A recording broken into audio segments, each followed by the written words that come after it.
سے پاک ہو، غلطیوں سے پاک ہو، خطاؤں سے پاک ہو. اس کے لیے اس کا سامنے کی دلیل یہ ہے کہ جب خود وہ گناہوں سے پاک ہوگا، خود غلطیوں سے پاک ہوگا، تبھی تو ہماری ہدایت کر سکتا ہے. اس لیے کہ جو خود گنہگار ہو وہ دوسروں کی ہدایت نہیں کر سکتا ہے. ہادی کے لیے بنیادی شرط ہی اس کو گناہوں سے پاک ہونا ہے. یعنی خود پہلے محفوظ ہو تبھی تو ہم کو محفوظ رکھے گا. جو خود گناہوں ملوث ہو وہ ہم کو گناہوں سے کیا بچائے گا؟ جو خود بہکا ہوگا وہ ہم کو کیا ہدایت دے گا؟ ہدایت کے معنی صراط مستقیم پہ لے جائیں گے. پہلے خود وہ ہدایت کے راستے پر ہو. ہدایت کے راستے پر ہونے کا مطلب ہے خود گناہوں سے بچا ہو. تو یہ بھی ایک شرط ہے، یعنی عصمت کا ہونا. اب یہ جو امامت کی شرط ہے یہ ہر امام کے لیے، اور اس کے ساتھ ساتھ ہمارا عقیدہ امامت کے سلسلے میں کہ نبی کے بعد اولاً ایک امام کے معنی عمومی معنی ہے، یعنی ایک لغوی اعتبار سے امام ہے، یعنی اس کے ترجمے کے اعتبار سے امام ہوتا ہے. وہ امام جو بھی آگے ہو اسے امام کہا جاتا ہے.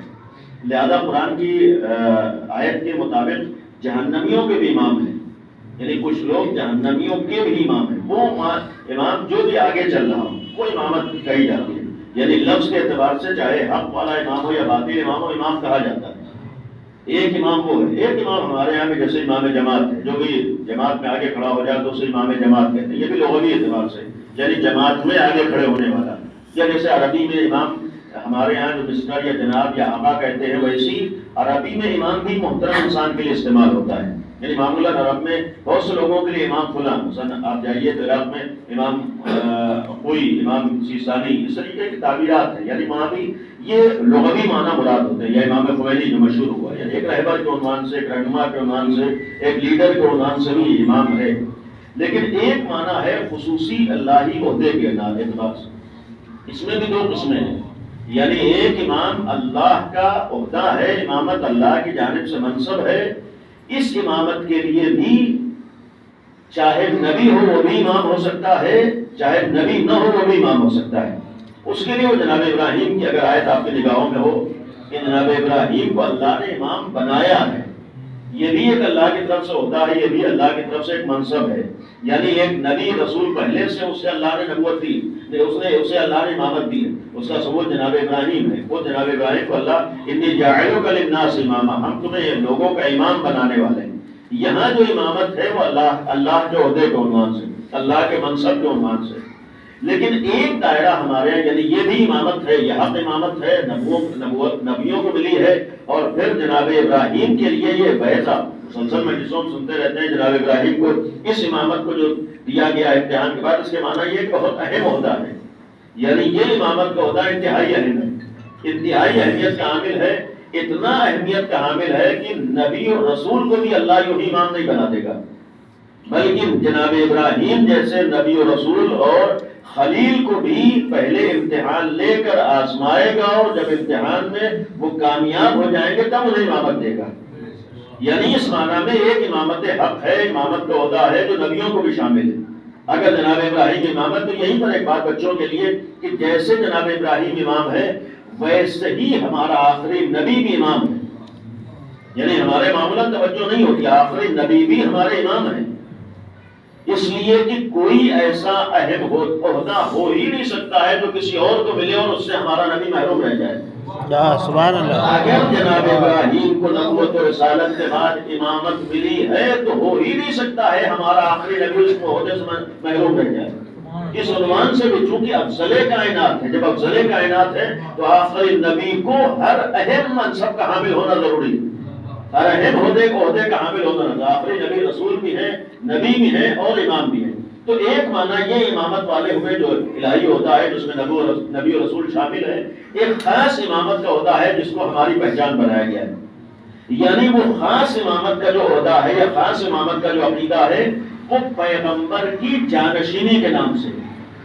یعنی ہم شیعہ جو امامی کہلاتے ہیں وہ نبی کی جانشینی کے سلسلے میں امامت کا جو عقیدہ ہے، یعنی پیغمبر کے بعد جو جانشین ہوگا اسے امام کہا جاتا ہے، یعنی نبی کا وسیع امام ہوگا. اب یہ جو ہماری پہچان ہے ان اماموں میں بھی محدود امامت ہے، یعنی یہ امامت بھی معین ہے، مخصوص افراد کے ساتھ ہے. اللہ نے دیا ہے اپنی جگہ مسلم ہے، اللہ نے امام بنایا ہے اپنی جگہ مسلم ہے. لیکن اللہ نے پیغمبر کے بعد جن لوگوں کو امام بنایا ہے وہ محدود ہے، وہ صرف 12 ہیں. اور ان 12 میں نہ تو 11 ہو سکتے ہیں نہ 13 ہو سکتے ہیں. یعنی اس امامت کے عقیدے میں بھی نبی کی جانشینی کا جو مرحلہ ہے، نبی کی وصایت اور نبی کی خلافت کا جو معاملہ ہے جسے ہم امام کہتے ہیں، اس میں بھی صرف 12 ہو سکتے ہیں، نہ کم ہو سکتے ہیں نہ زیادہ ہو سکتے ہیں. اور اس میں بھی معین ہے پہلے امام مولائے کائنات امیر المومنین حضرت علی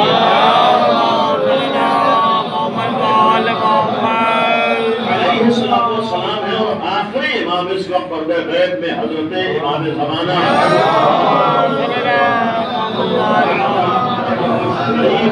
کی بابرکت ذات گرامی ہے. یعنی امامت انہی لوگوں میں محدود ہے، اور وہ بھی ایک ہی خاندان میں ہے. امیر المومنین ہے، اس کے بعد امام حسن ہے، پھر امام حسین ہے، پھر امام سجاد ہے، پھر امام باقر ہے، پھر امام صادق ہے، پھر امام کاظم ہے، پھر امام رضا ہے، پھر امام تقی ہے، پھر امام ہادی ہے، پھر امام عسکری ہے، پھر آخری امام ہے. یعنی یہی امام ہو سکتے ہیں، ان کے علاوہ کوئی اور امام نہیں ہو سکتا ہے. اور یہ بھی امامت کا ایک عقیدہ ایسا ہے کہ جہاں پر ہمیں ہر امام کی امامت کو ماننا ضروری ہے. یہ بھی غور کیجیے گا. یعنی مثال کے طور پر جو ہمارا توحید کا عقیدہ ہے، توحید کا عقیدہ اسی وقت مکمل ہوگا جب ہم رسالت کا عقیدہ رکھتے ہیں، اور توحید اور رسالت کا عقیدہ اسی وقت مکمل ہوگا جب ہم امامت کا عقیدہ رکھیں. یعنی یہ تینوں ایک دوسرے سے جڑے ہوئے ہیں. یعنی توحید کا عقیدہ اس وقت تک مکمل ہو ہی نہیں سکتا ہے جب تک ہم رسالت کا عقیدہ نہ رکھیں، اور توحید و رسالت کا عقیدہ اس وقت تک مکمل ہو ہی نہیں سکتا ہے جب تک ہم امامت کا عقیدہ نہ رکھیں.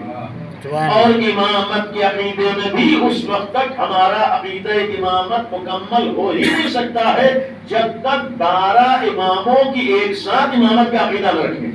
سبحان اللہ. یعنی ان میں سے کسی ایک امام کو بھی ہم نے چھوڑ دیا تو ہمارا امامت کا عقیدہ مکمل نہیں ہو سکتا. اور جب امامت کا عقیدہ مکمل نہیں ہوگا تو رسالت مکمل نہیں ہوگی. جب رسالت نہیں مکمل ہے تو توحید مکمل نہیں ہے. یعنی گویا مکمل عقیدے کے لیے، توحید کے لیے ہمیں 12 اماموں میں سے ہر امام کی امامت کا ماننا واجب ہے. یعنی ہر امام کی، اور یہ امامت قیامت تک جاری رہے گی.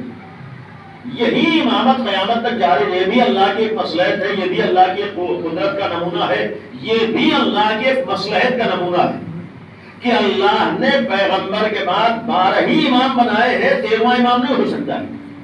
اور یہ شاید 12 امام بنانے کی ایک وجہ یہ بھی ہو کہ ہمارا اور آپ کا یہ امتحان لیا گیا ہو کہ ہم کو اللہ پر کتنا یقین ہے اور بھروسہ ہے. یعنی ہم صرف دنیاوی اسباب کے اوپر بھروسہ کرتے ہیں یا اللہ کی ذات کے اوپر بھروسہ کرتے ہیں.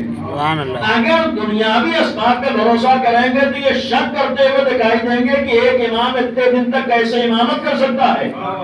لیکن اگر اللہ کے ذات کے اوپر یقین ہو جائے گا تو کبھی یہ شک نہیں کریں گے کہ ایک انسان اتنے دن کیسے امامت کرتا ہے. اللہ کو امام بنانا ہے تو اللہ کو ہمیں صاحب قدرت بھی ماننا ہے، صاحب اختیار بھی ماننا ہے، صاحب قوت بھی ماننا ہے. اللہ جس کو چاہے جتنی عمر دے سکتا ہے. بھائی یہ سوال تو اس وقت ہو سکتا ہے یا وہاں ہو سکتا ہے کہ جہاں پر اپنے ہاتھ میں کوئی معاملہ ہو. اگر ہم امام بنا رہے ہو تب تو سوال ہوگا کہ اتنے دن کیسے کوئی امام ہو سکتا ہے. بھائی جب امام اللہ کو بنانا ہے تو یہ سوال اللہ سے کیا جائے گا کہ اتنے دن کیسے امام بنایا ہے. تو پہلی چیز ہے کہ امام کو اللہ نے بنایا ہے. تو بات یہ تھی کہ امامت کا جو ہمارے عقیدہ تھا 12 امام ہیں الحمدللہ. انہی اماموں میں 11ویں امام کی بات تھی. بات طولانی نہ ہو، امام سے متعلق ایک روایت ہے انشاءاللہ عرض کروں گا کہ امامت کا جو عقیدہ ہے یہ حدیثیں جو معین تھیں اور نام بنام پیغمبر نے بیان فرمائی تھیں، بہت سی روایات ہیں. آج ہمارے یہاں کیونکہ کتابوں کا اتنا شوق نہیں رہ گیا ہے، اور افسوس یہ ہے کہ جب ہم شیعوں میں شوق نہیں ہے تو ہم غیروں سے توقع نہیں کر سکتے. آج انصاف سے بتائیے کہ جو ہمارا مجمع ہے محترم الحمدللہ اکثر میں جانتا ہوں پڑھے لکھے افراد ہیں اور کتابوں کے شوقین ہیں، لیکن عمومی طور پر شیعوں میں چلے جائیے کتنے % شیعہ ایسے ہیں جو آج کتابیں پڑھ کے اپنا عقیدہ مضبوط کرتے ہیں. آج ہمارے یہاں کتنے شیعہ ہوں گے جنہوں نے مکمل قرآن کو ترجمے سے پڑھا ہوگا. آج کتنے ایسے مولائی ہیں جنہوں نے ایک مکمل نہج البلاغہ ترجمے کے ساتھ پڑھا ہوگا. آپ انصاف سے بتائیے ہمارے کتنے % ہیں. آپ انصاف سے ہم لوگ عقیدے کی بات کرتے ہیں، کتنے % شیعہ ہیں جنہوں نے کوئی ایک عقیدے کی مکمل کتاب پڑھی ہو. بہرحال سوال ہے کتنے ایسے ہمارے ہیں جنہوں نے ایک مکمل کتاب عقیدے کی پڑھی ہو. ہمارے جتنے عقائد ہیں سب سنے سنائے. ہمارا دین زیادہ تر سنا ہوا ہے، جو ہم نے سن لیا ہے بھائی ہمارا عقیدہ ہے، جو ہم نے سن لیا ہے بھائی ہمارا مذہب ہے، جو ہمیں بتا دیا گیا وہی ہمارا دین ہے۔ تو بھائی سوال یہ ہے کہ ہمیں غیروں میں فرق کیا ہو گیا؟ دوسروں نے بھی خالی سن کے ایک مذہب بنا لیا ہے، دوسروں کے ہاں بھی بھائی سنا سنایا مذہب ہے، تو ہمارے یہاں فرق کیا ہے؟ اگر ہمارا مذہب حق ہے تو الحمدللہ حق ہے، بہرحال اس میں کوئی شک نہیں ہے، مذہب اہل بیت حق ہے، اہل بیت کا راستہ حق ہے، اللہ والے بہرحال اگر واقعی معنی میں ہے تو نبی کا گھرانہ ہے، حق تو ہے، اس میں کوئی شک نہیں ہے، لیکن ایک ہماری ذمہ داری یہ بھی ہے کہ خالی آنکھ بند کر کے ہم حق کو نہ مان رہے، بلکہ ہمارا فریضہ یہ ہے کہ ہم خود جائیں، آنکھوں کو کھولیں، پڑھیں، تحقیق کریں، معلوم کریں، یقین رکھیے جتنا آپ اپنے مذہب کے بارے میں پڑھیے گا اتنا ہی آپ کو سکون و اطمینان و یقین حاصل ہوگا، اس لیے کہ کسی عقیدے کو یقین کے ساتھ ماننا اور ہوتا ہے اور شک کے ساتھ ماننا اور ہوتا ہے۔ اللہ کے ماننے والے دنیا میں بہت سے ہیں، بہرحال اللہ حق ہے، لیکن سوال یہ ہے کہ علی اور غیروں میں فرق کیا تھا؟ بھائی دنیا نے بھی اللہ کو مانا تھا، علی نے بھی اللہ کو مانا تھا، یہی تو بنیادی فرق تھا، علی نے یقین کے ساتھ مانا تھا، لوگوں نے شک کے ساتھ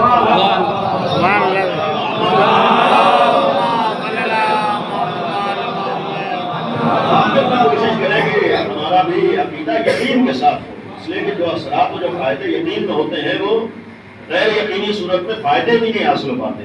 مکمل عقیدہ اور حقیقی عقیدہ اسی وقت ہوگا جب یقین ہو، یقین اس وقت ہوگا جب ہم کتابیں پڑھنے کی عادی ہوں گی۔ یعنی کوشش کریں، آج کا زمانہ بہرحال ترقی والا زمانہ ہے، آج تو آپ یہ بھی نہیں کہہ سکتے کہاں سے کتابیں خریدیں اور کہاں سے ہم پڑھیں اور کون سے ترجمہ دیکھیں، اور ظاہر سی بات ہے کہ آپ کے ہاتھ میں موبائل ہے، سب کچھ ہے آپ کے ہاتھ میں۔ موبائل کا مطلب آج آپ کے پاس سب کچھ ہے، کم از کم یہ زمانہ وہ زمانہ ہے کہ جہاں پر حجت تمام ہو چکی ہے۔ آج تو یہ نہیں کہہ سکتا ہم کہاں سے پڑھتے کیسے پڑھتے، لیکن موبائل میں ہزار طریقے کے کام آپ کر سکتے ہیں، تو اپنے مذہب کے بارے میں معلوم بھی کر سکتے ہیں۔ کون ایسی زبان ہے جس میں آپ کے پاس اس میں معلومات نہ، آپ سرچ کیجئے ساری چیزیں مل جائیں۔ ادھر ادھر کی چیزوں کو ہم دیکھ لیتے ہیں، کتنا کبھی ہم نے بیٹھ کر غور کیا ہے کہ اپنے عقائد کے بارے میں بھی ہم غور کریں۔ ہم نے توحید کے بارے میں کتنا پڑھا ہوگا، ہم نے وحدانیت پروردگار کے بارے میں کتنی کتابیں پڑھی ہوں گی، آج ہم نے نبوت کے سلسلے میں کتنی کتابیں پڑھی ہیں، آج ہماری پہچان امامت کا عقیدہ ہے، امامت کے بارے میں کتنی کتابیں ہم نے پڑھ رکھی ہیں، جبکہ آج ہمارا ایک بنیادی فریضہ ہے کہ ہم پڑھنے کے عادی ہوں، ہم پڑھنے کے شوقین ہوں۔ یقین رکھیے وہی قوم ترقی کرتی ہے جو کتابوں سے قریب ہوتی ہے، کتابوں سے دور رہنے والے کبھی ترقی نہیں کر پاتے ہیں۔ کتاب کوئی معمولی چیز نہیں، یہی کتاب کا مطالعہ ہے جو آدمی کے ذہن کو کھولتا ہے، وہی قومیں آگے بڑھتی ہیں، وہی قومیں ترقی کرتی ہیں، وہی قومیں کامیاب ہوتی ہیں جو کتابوں سے آشنا ہوتی ہیں۔ لہذا للہ ہم اپنے درمیان کتاب پڑھنے کا شوق پیدا کریں، جتنا ہمارے یہاں شوق پیدا ہوگا اتنا ہی ہم ترقی کریں گے، اتنا ہی ہم کامیاب ہوں گے۔ آج ہماری پہچان بات سیدھا ہونا چاہیے۔ کتابوں کے سلسلے میں جو عرض کیا کہ آج ہمارا دین بہرحال ایک حقیقی دین ہے اور واقعی دین ہے، معاملہ یہ ہے کہ اس کے سلسلے میں ہم یقین کریں۔ بات تھی 11ویں امام کی، جو میں نے عرض کیا کہ جو باتیں ہم کو معلوم ہیں وہ ہر ایک کو معلوم تھی، اور یہ بھی ایک المیہ ہے کتابیں نہ پڑھنے کا کہ مذہب اہل بیت وہ مذہب ہے، شیعہ مذہب 1400 سالہ اگر تاریخ کو دیکھیں تو اس 1400 سالہ تاریخ میں نبی کے بعد سے آج تک، یعنی ولو نبی کی وفات کے بعد صفیفہ تک لوگ گئے اور وہاں سے راستہ الگ ہوا، لیکن ایک چیز قابل غور ہے، بہرحال میں طنز کرنے کا عادی نہیں ہوں لیکن تاریخی اعتبار سے عرض کر رہا ہوں کہ ایک چیز قابل غور ہے، اس 1400 سال میں چیلنج کر رہا ہوں جتنے لوگوں نے تحقیق کی ہے، جتنے لوگوں نے کتابوں سے قربت حاصل کی ہے، کتابوں کے قریب آئے ہیں، ان میں سے اکثریت وہ ہے جس نے مذہب اہل بیت کو اپنایا ہے۔ سبحان اللہ، بے شک بے شک۔ میں بہرحال چیلنج کر رہا ہوں، اکثریت وہ ہے جس نے اگر کتاب پڑھ لی ہے تو مذہب اہل بیت کو اپنایا ہے۔ اس کے معنی ہے کچھ نہ کچھ مذہب اہل بیت میں ایسی چیز پائی جاتی ہے تبھی تو پڑھنے والا مذہب اہل بیت کی طرف آ جاتا ہے۔ آج اسی وقت دنیا میں نگاہ اٹھا کر دیکھیں، لاکھوں کی تعداد میں ایسے ہیں جنہوں نے جب پڑھا ہے، تحقیق کی ہے تو مذہب اہل بیت کو اپنایا ہے۔ تو آج شاید ایک درد دل بھی ہے اور بہرحال افسوس کی بات بھی ہے کہ ہمارے یہاں بھی اس طریقے کے نمونے آتے تھے، انہیں مجالس کے طفیل میں آتے تھے، انہیں عزاداری کے صدقے میں آتے تھے، اتنا نہیں تو پہلے کہ ہمارے یہاں انہیں مجالس کے طفیل میں کتنے لوگ مذہب اہل بیت سے آشنا ہوتے ہیں، لیکن اب وہ ہمارے یہاں صورتحال نہیں پائی جاتی۔ اس کا مطلب یہ نہیں ہے کہ مذہب میں کوئی کمی آ گئی ہے، مذہب میں کمی نہیں ہے، شاید ہمارے طریقے میں کوئی فرق آ گیا ہے۔ آج جب پوری دنیا اہل بیت کی طرف متوجہ ہو رہی ہے، آ رہی ہے، تو یقیناً اثر ہے۔ یہ اس وقت ہوگا جب صحیح بات لوگوں تک پہنچے گی۔ طنز کا معاملہ نہیں، آج بہرحال قابل اور چیز ہے، کوئی نہ کوئی چیز تو مذہب اہل بیت میں ایسی ہے جو پڑھنے والے کو مجبور کر دیتی ہے سر تسلیم کو ختم کرنے کے اوپر، اور یہی تو ایک کمال ہے۔ آپ غور کیجئے تاریخ میں، یہ شیعت کا کمال ہے، مذہب اہل بیت کا کمال ہے کہ تنہا دنیا کا مذہب اہل بیت وہ مذہب ہے جو اپنی حقانیت کو مخالفین کی کتابوں سے ثابت کرتا ہے۔ سبحان اللہ سبحان اللہ۔ صرف دنیا کا مذہب اہل بیت شیعہ مذہب وہ ہے جو اپنے حق ہونے کو غیروں کی کتابوں سے ثابت کرتا ہے۔ میں چیلنج کر رہا ہوں، دنیا کا کوئی ایک مذہب بھی اپنی حقانیت کو مخالفین کی کتابوں سے ثابت نہیں کر سکتا ہے۔ سبحان اللہ سبحان اللہ۔ اپنی دلیلوں سے ثابت کرنا اور ہوتا ہے، اپنی کتابوں سے ثابت کرنا اور ہوتا ہے، اپنی زبان سے حق کہنا اور ہوتا ہے، اور دشمن سے حق کہلوا لینا ہی اور کرتا ہے۔ سبحان اللہ۔ محمد کا کمال ہے کہ اہل بیت کی حقانیت کے خلاف پیروں نے کیا ہے، اسی لیے ہمارے کتنی ایسی کتابیں ہیں تو میں رکھیے ہمارے یہاں یقین رکھیے کہ ایسے سے علماء نے ایک جملہ کہا ہے، چیلنج کیا ہے کہ ہماری ساری کتابیں اگر دریافت کر دی جائے تب بھی ہم اپنے مذہب کی حقانیت کے مخالفین کی کتابوں سے ثابت کر لیں گے، اور کیا ہے الحمدللہ کیا ہے۔ شرط ہے کہ ہم کتابیں پڑھیں، کتابوں کے شوقین ہوں، کتابوں کی طرف آئیں۔ اور ایک بات اور عرض کروں گا، بات آئی کہ یہاں پر دیکھیے جب تحقیق کا معاملہ ہوتا ہے تو کبھی بھی تحقیق آپ کسی بھی میدان میں چلتے کہ تحقیق کا مزاج یہ ہوتا ہے اور تحقیق کا مطلب یہ ہوتا ہے کہ انسان کھلے ذہن سے تحقیق کرنا۔ بے شک۔ تحقیق اس کو نہیں کہتے ہیں کہ پہلے آپ نظریہ قائم کر لیجیے، اس کے لیے دلیل ڈھونڈیے۔ واہ واہ سبحان اللہ۔ اور کبھی انسان نتیجے تک نہیں پہنچ سکتا۔ آج ایک بہت سی جگہوں پر ہمارے یہاں بھی جو مذہب یعنی ہم شیعوں کے درمیان بہت سے مسائل جو لائے جا رہے ہیں، بہت سی گمراہیاں ہیں، صلوات پڑھنے پر محمد صلی اللہ محمد وعلی محمد۔ ہمارے یہاں بھی بہت سے آج مسائل ہیں ہمارے نوجوانوں کے، اور مسائل کو میں تذکرہ نہیں کروں گا، لیکن ایک اشارہ کر رہا ہوں کہ یہ یقین رکھیے کہ حق کی پہچان یہ ہوتی ہے کہ آدمی پہلے نظریہ قائم نہیں کرتا ہے بلکہ پہلے دلیلوں کو دیکھتا ہے، دلیلوں کی روشنی میں نظریہ قائم کرنے کی کوشش کرتا ہے، اور یہی حق والوں کی پہچان ہوتی ہے۔ میں ایک بات عرض کر رہا ہوں کہ الحمدللہ ہمارے یہاں امیر المومنین کی ولایت و وصایت و خلافت حق ہے، اور اس میں کوئی شک نہیں، تب بھی یہ حق چیز ایسی ہے کہ جس کے اوپر ہم لوگ کھلے دل سے گفتگو کرتے ہیں، دلیلیں دیتے ہیں، دلیلوں کو سنتے ہیں، دلیلیں دیتے ہیں، دلیلوں کو سنتے ہیں۔ اس لیے کہ اگر پہلے ہی ہمارا یہ عقیدہ ہوتا بس اس کے آگے ہمیں کچھ نہیں سننا، تو پھر نہ تو ہم گفتگو کر رہے ہوتے، نہ کسی کو دلیلوں کو سن رہے ہوتے، نہ جواب دے رہے ہوتے۔ یہ 1400 سال سے جواب دینا اس بات کی دلیل ہے کہ حق والوں کی پہچان ہی ہوتی ہے کہ ہر بات کو سنتا ہے، اور اس کے بعد اگر حق ہوتا ہے تو اس کی دلیلیں دیتا ہے۔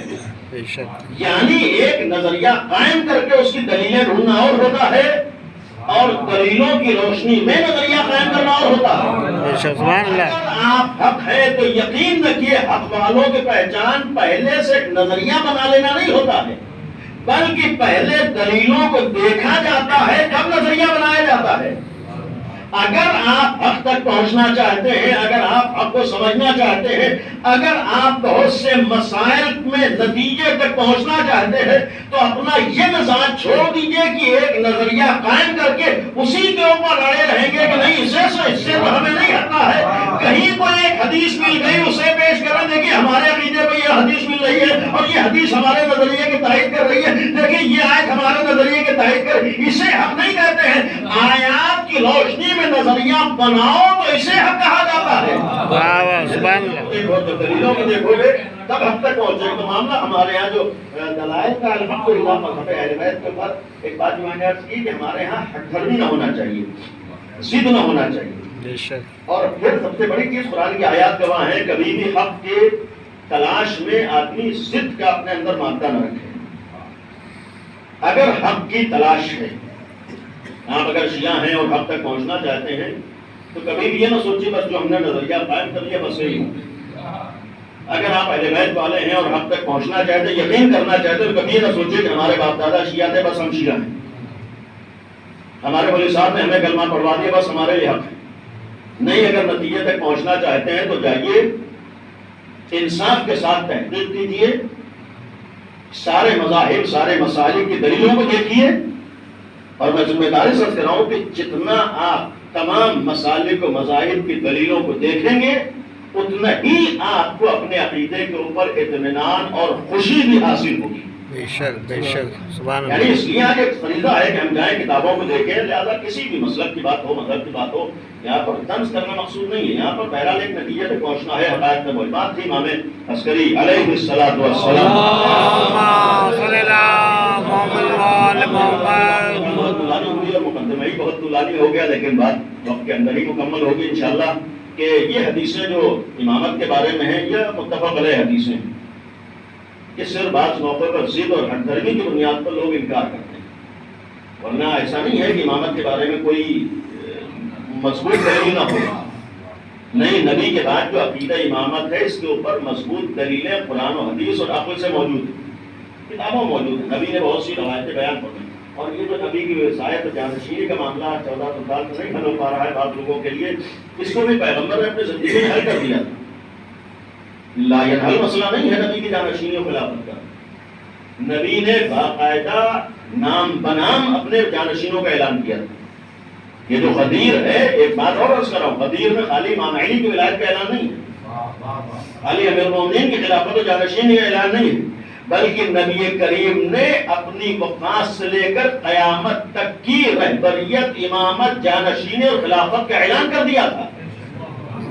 یعنی پیغمبر نے غدیر کے دن قیامت تک کے انتظام کیا ہے، تبھی تو قرآن نے کہا ہے کہ الیوم اکملت لکم دینکم، سبحان اللہ۔ قرآن نے کہا ہے کہ الیوم یئس الذین کفروا من دینکم، یعنی کفار کی مایوسی اسی لیے تو ہوئی تھی، قیامت تک کا انتظام ہو گیا تھا۔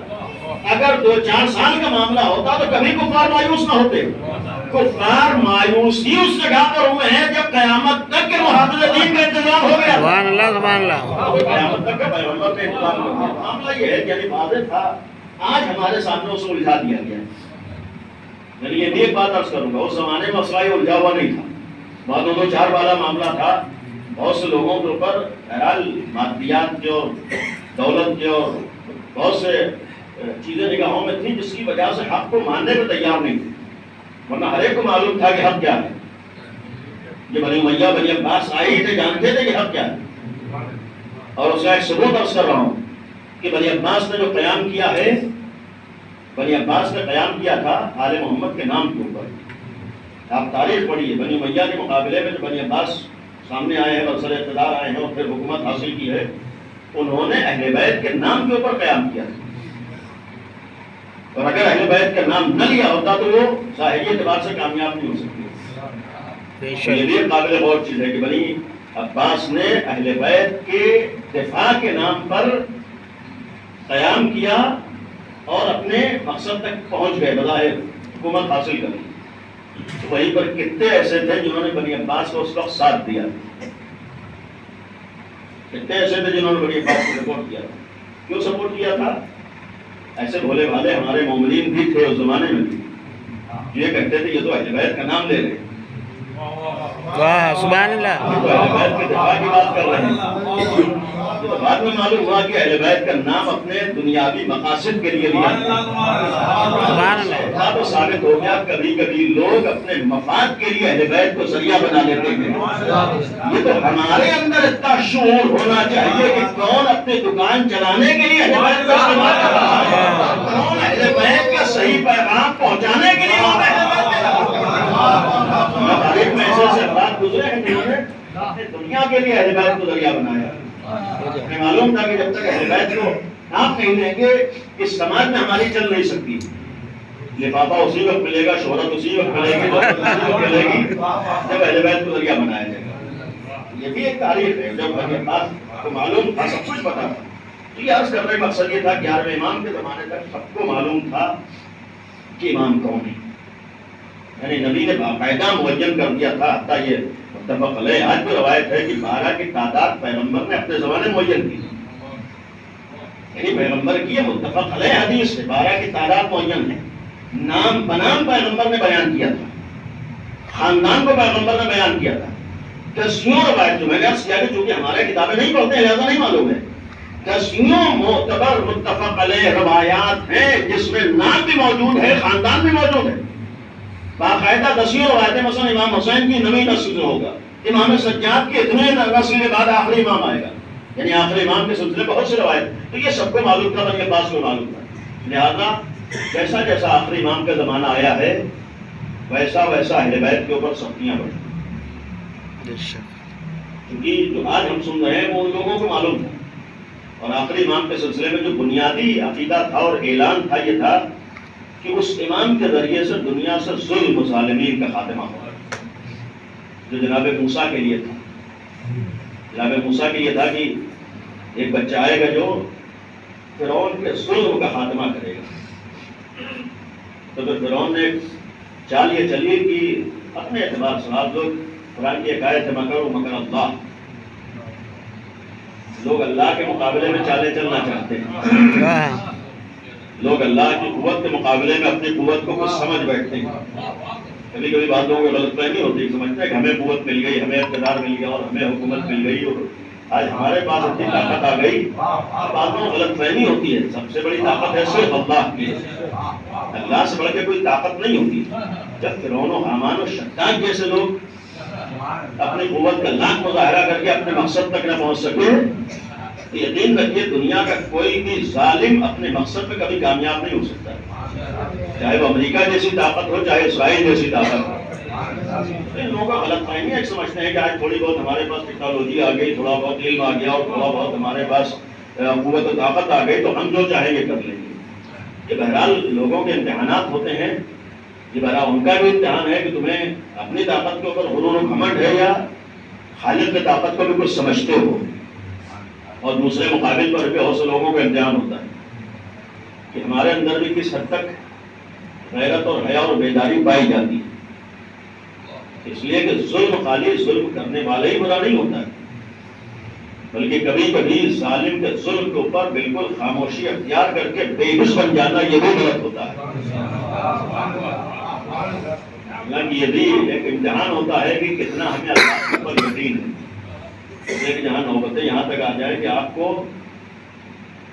ظالم کی تعریف کرنا ہو اور مظلوم کا ساتھ نہیں دے سکتے، اس لیے کہ زمانہ تو اب یہاں تک آتا ہے کہ مظلوم کا ساتھ دینا بھی جرم بن جاتا ہے، آپ ظالم کا سپورٹ کیجئے تو آپ قابل تعریف ہیں، مظلوم کا ساتھ دیجئے تو آپ مجرم بن جاتے ہیں۔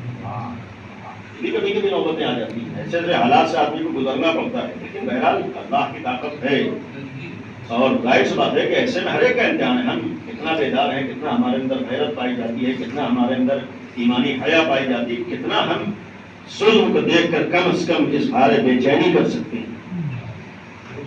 اور یقین رکھیے بہرحال ختم کیا بات پرانی ہو گئی کہ مذہب اہل بیت کی بنیاد ظلم کے خلاف ہے، آل محمد کے دین کا بیس ظلم کے خلاف ہے، تنہا دنیا کا شیعہ مذہب وہ ہے جس کی بیس و بنیاد عدالت کے اوپر۔ میں نے ابتدا میں عرض کیا کہ ہمارے مسلمہ عقائد میں فروع اصول دین میں عدالت ہے، یعنی ہمارے ہاں اصول دین میں عدالت ہے۔ عدالت کے معنی کوئی ایک خاص لفظ نہیں ہے کہ اللہ عادل ہے، عدالت کے معنی یہ ہے کہ ہمیں مکمل عدالت پر یقین رکھنا ہے کہ اللہ بھی عادل ہے، دین بھی عدالت والا ہے، اور دنیا میں بھی نظام عدالت ہونا چاہیے۔ یعنی ہمارے ہاں اصل ہمارے عدالت ہے، ظلم نہیں ہو سکتا ہے، تنہا شیعہ مذہب و مذہب ہے جہاں ظلم کا تصور نہیں ہو سکتا کسی بھی عنوان سے، ظلم کا تصور، اس لیے کہ بیس عدالت کے اوپر ہے۔ اور آج بھی ہم لوگ جس امام کے انتظار میں ہیں جو آج زندہ ہے، اس کے لیے یہی تو جملہ کہتے ہیں کہ آنے کے بعد عدالت کو قائم کرے گا، آنے کے بعد ظلم کا خاتمہ۔ اس لیے ہمارے ہاں بنیاد عدالت ہے، اصل عدالت ہے، اساس عدالت ہے، اور امام عادل آئے گا۔ جیسا جیسا امام کا زمانہ قریب ہوا ہے تو فرعون کے لیے صورتحال آئی تھی بھائی آخری امام کے لیے، اگر بات پرانی ہو گئی ختم کرتے ہوئے کہ جب یہ روایتیں سب کو معلوم تھی، یعنی بنی عباس کو معلوم تھی، سارے حاکموں کو معلوم تھی، اور ہر ایک کو معلوم تھا کہ انہی کے ذریعے سے ظلم کا خاتمہ ہونا ہے، وعدہ الہی ہے جسے پورا ہونا ہے، اللہ کا وعدہ یقیناً پورا ہوگا۔ فرعون نے کتنے بچوں کو قتل کروایا تھا کہ موسیٰ آنے نہ پائے، لیکن جب اللہ کا وعدہ ہے تو پورا ہوا۔ اور تو نہ صحیح کہ اللہ کبھی کبھی موسیٰ کو بھی فرعون کے محل میں پرورش کروا دیتا ہے۔ یہ بھی کبھی کبھی آدمی اللہ لوگوں کو ان کی حیثیت کو پہچانوا دیتا ہے کہ تم ایک موسیٰ کو قتل کرنے کے لیے، ختم کرنے کے لیے کتنی کوشش کرو تو نہ صحیح ہم موسیٰ کو تمہاری آغوش میں پلوائیں گے۔ جناب موسیٰ وہیں پلے ہیں، اور پھر جناب موسیٰ کے ذریعے سے خاتمہ ہوا۔ آج بھی کوشش یہ تھی، جو عرض کر رہا تھا، اصل مقصد جناب آخری امام تک جیسا جو زمانہ ہے، یہ تو 11ویں امام کی سب سے مشہور شہرت و لقب ہے عسکری۔ اس کی وجہ یہ ہے کہ 11ویں امام کو، بلکہ 10ویں امام کو، کیونکہ اب 10ویں امام کے بعد یہ یقین ہو چکا تھا کہ سب کو معلوم تھا کہ انہیں کا ہوتا 10ویں امام کا وہ آخری امام ہوگا، وہی عدالت قائم کرے گا 11ویں امام کے بیٹے میں، لہٰذا 10ویں امام کو مدینے سے سامرہ بلوایا گیا۔ سامرہ یہ حکومت کا اپنا علاقہ تھا جہاں پر فوجی رہتے تھے اور حکومتی کارندے رہتے تھے۔ اصل نام تھا سر من رہا، عربی میں خوش ہوا جس نے بھی دیکھا، یعنی ایک انتہائی خوبصورت سرسبز تو شاداب جگہ تھی، بہترین جگہ تھی، بہت اچھی جگہ تھی، لہٰذا اس کو سر من رہا عربی کہتے ہیں۔ مسرور ہوا، خوش ہوا جس نے بھی اس کو دیکھا، وہ سر من رہا سے آہستہ آہستہ سامرہ بن گیا۔ اسی سامرہ میں ایک علاقہ تھا فوجی چھاؤنی کا، عربی میں فوج کو عسکر کہتے ہیں۔ اسی عسکر کی بنیاد پر چونکہ 10ویں امام اور 11ویں امام کو فوجی چھاؤنی میں رکھا گیا تھا، لہذا 11ویں امام کا لقب عسکری ہوا ہے، ورنہ 11ویں امام کا اصل نام ہے حسن ابن علی، اصل نام حسن ہے، لیکن عسکری مشہور ہے سب سے زیادہ۔ عسکری کی شہرت کی وجہ یہ تھی جیسا جیسا امام کا زمانہ قریب آیا ہے ویسا ویسا سختیاں بڑھی، یعنی ہم اگر اماموں کی تاریخ میں بھی دیکھیں، جتنا قریب زمانہ آ رہا تھا، مثال کے طور پر 8ویں امام کو خراسان بلوایا گیا، 7ویں امام تقریباً قید خانے میں، یعنی 6 امام کے زمانے تک کچھ سکون تھا۔ وجہ یہ تھی کہ بنی عباس بنی امیہ آپس میں ٹکرا رہے تھے، لیکن جیسے ہی بنی عباس کی حکومت 132 میں آئی ہے اور مضبوط ہوئی ہے، پھر انہوں نے اپنا کام شروع کیا ہے۔ لہٰذا 7ویں امام کی آپ تاریخ پڑھیے، اکثر قید خانوں میں قید ہوتے تھے، پھر آزاد ہوتے۔ 8ویں امام کو خراسان بلوا لیا، 9ویں امام کو 25 سال میں شہید کیا، 10ویں امام کو سامرہ بلا لیا، ہماری نگاہوں کے سامنے رہے۔ اب یہ پوری کوشش تھی کہ 12ویں امام دنیا میں آنے نہ پائے، فوجی چھاؤنی میں رکھنے کی وجہ یہ تھی کہ 12ویں امام کی ولادت ہی نہ ہونے پائے۔ 11ویں امام نے اس دور میں جو ایک کام انجام دیا ہے، اس کے لیے باقاعدہ حکومت کی طرف سے جاسوس معین تھے۔ اب جو بات آ گئی بچوں کے لیے کہ آپ کو روایت سنتے ہوگی کہ جب 14 ماہ شعبان کو امام نے اپنی پھوپھی جناب حکیمہ خاتون سے فرمایا تھا، یعنی ولادت سے ایک شب پہلے شام کو جملہ فرمایا تھا کہ پھوپھی جان آج آپ میرے گھر میں رکیے، قیام کیجیے، اللہ آج اپنی آخری حجت کو ظاہر کرے گا۔ یعنی روایت ہے کہ آج آخری حجت، یعنی آخری شب میں بیان کیا تھا آخری امام کی ولادت کے لیے۔ تو اس وقت انہوں نے تعجب سے کہا تھا کہ میں کسی بھی خاتون میں کوئی آثار ولادت نہیں دیکھتا، یہ اللہ کا انتظام تھا۔ وجہ یہ تھی کہ دشمن کے جاسوس خواتین گھروں میں آتی تھی، باقاعدہ مسلسل حکم تھا کہ تمام خواتین کو چیک کیا جاتا ہے کہ اگر کسی کے شکم میں بچہ ہو تو اسے قتل کر دیا جائے، باقاعدہ یہ حکم تھا۔ لہٰذا یہ الہی انتظام تھا کہ آثار ولادت نہیں ظاہر ہوئی، اور یہاں تک ظاہر ہوئی تو بس ختم کیا کہ جب امام نے فرمایا تھا آج کی شب میں، جناب حکیمہ سے منسوب روایت ہے، آپ نے مشہور سنی ہے کہ جب رات میں اٹھی ہیں نماز شب کے لیے، اہل بیت کے گھرانے کی پہچان یہ بھی تھی کہ نماز شب کسی کی نہیں چھوٹتی، وہ اصل روایت تو رہی کہ 2 روایتیں عرض کرنا تھی، اسی میں یہ بھی بہت سی نصیحتیں تھیں، لیکن اس روایت میں یہ ہے کہ جناب حکیمہ خاتون جب نماز شب کے لیے اٹھی ہیں، نماز صبح سے تھوڑا پہلے، تو کہتے ہیں میں نے جا کر جناب نرجس خاتون کو دیکھا تو وہ سو رہی تھی، اس وقت تک بھی کوئی ولادت کے آثار نہیں۔ نماز شب جب پڑھ چکی، اب صبح سے وقت قریب ہو رہا ہے، یعنی اذان صبح کا وقت آ رہا ہے، تو اس وقت ایک مشہور روایت ہے جناب حکیمہ خاتون کے سلسلے میں کہ انہوں نے ایک دفعہ جب آخری دفعہ جا کے جناب نرجس خاتون کو دیکھا تو ابھی بھی ولادت کا کوئی اثر نہیں تھا۔ تو اچانک ذہن میں سوال آیا کہ میرے بھتیجے نے کہا تھا کہ آج اللہ اپنے آخری حجت کو ظاہر کرو، اب تو صبح ہونے والی، اب تک کوئی ولادت کے آثار نہیں۔ تو یہ روایت ہے کہ بغل کے حجرے سے جو میں نے کہا تھا کہ اللہ امام کو علم دیتا ہے، امام کبھی لا علم نہیں رہتا ہے کسی چیز سے۔ جیسے ہی یہ خیال جناب حکیمہ خاتون کے ذہن میں آتا، ادھر بغل کے حجرے سے امام عسکری کی آواز آتی ہے، پھوپھی جان اللہ کے فیصلے میں شک نہ کیجیے، اگر آپ کے اعتبار سے ولادت میں تاخیر ہو رہی ہے تو اللہ کا وعدہ ہے جسے پورا ہو کر رہنا ہے۔ اور پھر یہاں پر روایت ہے کہ دیکھتی ہے کہ ایک دفعہ ایک نور چمکا ہے اور پھر انہوں نے دیکھا کہ ایک بچہ سر کو سجدے میں رکھے ہوئے لا الہ الا اللہ کی آوازیں بلند کر رہا ہے۔ اب یہاں پر کہنے کا حق ہے کہ جناب حکیمہ خاتون سے امام عسکری کا جملہ تنہا اپنی پھوپھی کے لیے جملہ نہیں تھا، بلکہ کم از کم اپنے ہر چاہنے والے کے لیے یہ پیغام تھا کہ اگر تمہارے اعتبار سے امام کے ظہور میں تاخیر ہو رہی ہو تو دیکھو کبھی شک نہ کرنا، اللہ کا وعدہ ہے جسے ایک نہ ایک دن پورا ہوگا۔ سبحان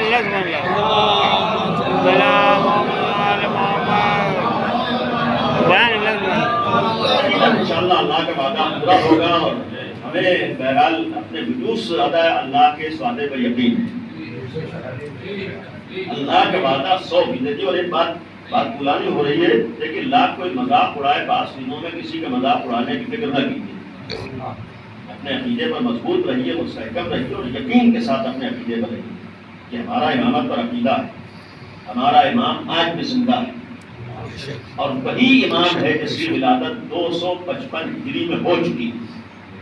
یہ بھی اللہ کی قوت کا نمونہ ہے۔ آج وہ امام زندہ ہے، موجود ہے، اور یقیناً وہ ظاہر ہوگا، اور انشاءاللہ جب ظاہر ہوگا تب تمام ظالمین کو پتہ چلے گا۔ البتہ غیبت کے زمانے میں ہمیں ہاتھ پہ ہاتھ رکھ کے نہیں بیٹھنا ہے، اپنی حد تک جتنی ذمہ داریاں ہیں اسے پورا کرنا ہے، کوششوں کو بروئے کار لانا ہے، لیکن امامت پر یقین رکھنا ہے۔ اور اسی لیے دعا یہ کرنا چاہیے کہ خدایا ظہور پر یقین تو ہے، لیکن صرف ہماری دعا اور تمنا یہ ہوتی ہے کہ اس ظہور کو ہم لوگ اپنی نگاہوں سے دیکھ سکیں۔ یعنی یہ دعا کیا کیجیے کہ ہم لوگ اس ظہور کو اپنی نگاہوں سے دیکھ سکیں۔ انشاءاللہ وہ منظر کیا ہوگا کہ جس وقت ان تمام اسرائیل جیسی ظالم طاقتوں کا مکمل خاتمہ ہوگا۔ اس لیے کہ ظلم کبھی پنپ نہیں سکتا ہے، یقین رکھیے۔ قرآن کا وعدہ غلط نہیں، جیسے امام کے ظہور کا وعدہ، ویسے قرآن نے جملہ سَيَعْلَمُ الَّذِينَ ظَلَمُوا، ان قریب ظالم کو اس کے ظلم کا مزہ دینا۔ یعنی یہ قرآن پر یقین رکھے، جو بھی ظلم کرتا ہے یقیناً وہ دنیا میں ظلم کا مزہ دیتا ہے۔ یہ بھول ہوتی ہے بعض لوگوں کی، ہم سمجھتے ہیں جتنا چاہیں گے ظلم کر لیں گے۔ تاریخ آپ کے سامنے ہے، شداد اور یزید جیسے فاسق و فاجر اور ظالم اور فرعون جیسے ظالم نہیں بچے، لوگ بھی بہرحال اپنی حد تک کوششیں کر رہے ہیں۔ امام کا ظہور ہونا ہے، بات امام عسکری کی تھی جو روایت میں نے عرض کی، انشاءاللہ کسی اور موقع پر آپ علماء سے سنیں گے۔ امام نے ایک وصیت کے طور پر اپنے چاہنے والوں کے نام ایک پیغام جاری فرمایا تھا، اور اس میں بہت سی نصیحتیں تھیں، بہت سی وصیتیں تھیں کہ تمہیں اپنے عمل سے ظاہر کرنا ہے کہ علی والے کام ایسے ہو جس سے معلوم ہو کہ شیعہ علی، کردار ایسا ہو جس سے معلوم ہو کہ علی کے پیروکار ہو۔ اس لیے کہ اپنے زبان سے اپنے کو حق پانا کہہ دینا تو ہر ایک جانتا ہے، لیکن اپنے عمل سے ثابت کرنا یہ علی والوں کا شیوا ہوتا ہے، اور اسی عمل کی بنیاد پر دنیا اہل بیت کے مخالف ہے۔ مرحومین کے اصالہ ثواب کی مجلس ہے، ہم لوگوں کو اپنے عزیزوں کے جانے کے بعد یہ احساس ہوتا ہے غم کسے کہتے ہیں، لیکن اہل بیت وہ ہیں جنہوں نے اس سخت ترین غم کو بھی برداشت کیا ہے حق کے لیے۔ انہوں نے اپنی قربانیاں دی ہیں لیکن حق کو پامال نہیں کیا، حق کو مٹنے نہیں دیا۔ آج یہ بہت بڑا احسان علی اور علی کے خاندان کا ہے، جنہوں نے اپنے گلے کٹا دیے ہیں لیکن نبی کے دین کو نہیں مٹنے دیا، جنہوں نے قربانیاں دی ہیں لیکن امتحانات سے گزرے ہیں۔ امام عسکری نے بھی امتحانات دیے ہیں، معتمد نے بھی امام عسکری کو زہر دیا، اور آج کا سامرہ امام وطن سے دور تھے اور وہاں امام کو زہر دیا گیا۔ ایک روایت ہے یہاں پر ختم کرتے ہوئے، امام عسکری کی بات کی تذکرہ ہے۔ امام جس وقت شہید ہوئے ہیں تو صرف ایک بیٹا آخری امام، وہ 5 سال کا سن رہا، اور اس وقت امام کا غلام امام کے سرانے موجود تھے.